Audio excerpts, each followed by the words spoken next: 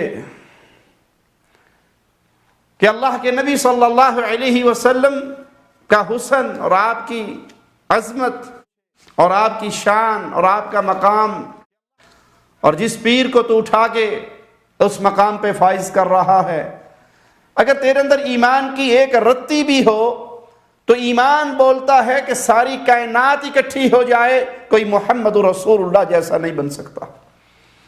اور تو آج کے دور کے گئے گزرے بابے کو، پیر کو اٹھا کر یہ کہتا ہے کہ جس نے اللہ کے نبی صلی اللہ علیہ وسلم کے چہرے کا دیدار کرنا ہے وہ ہمارے پیر کے چہرے کو دیکھ لے۔ کہاں تاجدار مدینہ کا وہ عظیم برکتوں والا چہرہ کہ صحابی پیارے نبی صلی اللہ علیہ وسلم کے مبارک چہرے کو دیکھتے ہیں اور 14ویں کے چمکتے ہوئے چاند کو دیکھتے ہیں، نظریں پھر پیارے مصطفیٰ کے مکھڑے پہ پڑتی ہیں اور چاند کی طرف بھی لوٹتی ہیں، تو دل جو فیصلہ دیتا ہے، زبان سے جو جملے نکلتے ہیں وہ یہ کہ 14ویں کا چمکتا ہوا چاند بھی محمد کریم کے حسن کے برابر نہیں ہو سکتا اور اس کا مقابلہ نہیں کر سکتا۔ اور تم نے آج کے ایک للو پھتو کو اٹھایا اور اس کی شان میں وہ غلو کیا کہ حسن حسین، سیدنا علی، سیدنا عثمان، سیدنا عمر، سیدنا ابو بکر رضوان اللہ علیہم اجمعین، ان سب کی جھلک اس پیر میں اکٹھی کر دی، اور تاجدار مدینہ کی جھلک بھی اس پیر کے منہ پہ اکٹھی کر دی۔ ہمارے جملے اس سندھی پیر کو سناؤ، کمبر وارے پیر جیڑا لکھو لکھ ہوجن، اگر لکھوک ہا اس کمبر وارے پیر کی شکل کے مولوی، ملا، پیر، صوفی اکٹھے ہو جائیں، نبی کریم صلی اللہ علیہ وسلم جے پیرن جے خاک برابر بھی نہ تھی سگن، یہ اہل حدیث کا فیصلہ ہے۔ تم ایک کمبروارے کی بات کرتے ہو، اللہ کی قسم کائنات ساری تمہارے اس پیر کی شکل پہ بن جائے اور اکٹھی ہو جائے، میرے محمد کریم صلی اللہ علیہ وسلم کے پاؤں سے اڑنے والے خاک کے ایک ذرے کے برابر بھی تمہارے یہ سارے پیر نہیں ہو سکتے۔ ہی ہنن جو غلوہ، یہی وہ تمہارا جرم ہے جو اہل کتاب کیا کرتے تھے، جو کفار کیا کرتے تھے، اسی راستے پہ تم چل رہے ہو۔ اللہ ان کے ہدایت دیتے، اللہ ان کو ہدایت سے نوازے، اللہ ان کے لیے ہدایت لکھ دے، یہ اپنے پیروں کی شان یوں نہ بڑھائیں اور پیارے نبی صلی اللہ علیہ وسلم کی شان میں گستاخی نہ کریں۔ اسی طرح کی ایک اور مجلس سجی ہوئی جس میں یہ مولوی صاحب آتے ہیں اور کہتے ہیں لا الہ الا اللہ محمد الرسول اللہ، کلمہ پڑھ کر کہتا ہوں، اگر غلط کہوں تو میری آخرت کالی ہو۔ آنکھوں دیکھا بیان کر رہا ہوں، جو مدینے میں روزے میں دیکھ کر آیا ہوں، وہاں کے وہابی بھی یہ بات مانتے ہیں کہ رسول اللہ صلی اللہ علیہ وسلم کے روضہ مبارک میں اگر کسی کو مقبولیت حاصل ہے تو کمبر والے سائیں کو اللہ کے نبی صلی اللہ علیہ وسلم کے روزے میں بھی مقبولیت حاصل ہے۔ یہ جھوٹ کا پلندہ ہے جو تم اپنے مریدوں سے چندے کھانے اور پیسے کھانے کے لیے گھڑ کے تراش کے ان عوام کو گمراہ کرنے کے لیے سنا رہے ہو۔ مدینے والے اور مدینے میں رہنے والے تمہارے اس پیر کو جانتے تک نہیں، اور وہاں کے وہابی اہل ایمان، اہل توحید، وہ جانتے ہیں، ان کا ایمان ہے، ان کا عقیدہ ہے کہ پوری دنیا مل کر مصطفیٰ علیہ الصلوۃ والسلام کی نہ صورت کے مقابلے پہ آ سکتی ہے اور نہ ہی پیارے نبی کی سیرت کے مقابلے پہ آ سکتی۔ ہمارے نبی صورت میں بھی اعلیٰ ہیں، سیرت میں بھی اعلیٰ ہے۔ یہ تم نے اپنی دکانداری سجانے کے لیے، پیری مریدی کو بڑھانے کے لیے، مریدوں کو پھنسانے کے لیے یہ جھوٹ تراشے ہیں۔ اور پھر ظلم ان مشرکوں کا، ان ظالموں کا کتنا بڑا ہوا ہے۔ گستاخی کے طعنے اہل الحدیث پہ لگاتے ہیں۔ گستاخ اہل حدیث کو کہتے ہیں جن کا ایمان و عقیدہ ہے کہ نبی کی ذات بڑی اعلیٰ ہے اور محمد کی بات بھی بڑی اعلیٰ ہے صلی اللہ علیہ وسلم۔ میرے نبی کی ذات جیسی کسی کی ذات نہیں، اور نہ ہی میرے آقا کی بات جیسی کسی کی بات ہے۔ ہم پیارے نبی کی ذات کو اعلیٰ سمجھتے ہیں، بات کو اعلیٰ سمجھتے ہیں، بستی کو اعلیٰ سمجھتے ہیں، اسی لیے کسی اور کی طرف اہل حدیث نسبت نہیں کرتے۔ اللہ سے ڈرو اور لوگوں کا گناہ اپنی گردنوں پہ نہ لو۔ یہ دنیا بڑی تھوڑی ہے، بہت جلدی مٹ جانے والی ہے۔ قیامت کے دن ان جرائم کی تمہیں اللہ کے سامنے جواب دہی ہوگی تمہاری کہ تم کس طرح عوام الناس کو گمراہ کیا کرتے تھے۔ اللہ ان کو ہدایت سے نوازے۔ اقول قولی ھذا واستغفر اللہ لی ولکم ولسائر المسلمین۔ جو اس کے لہو کے پیاسے تھے، دامن میں پناہ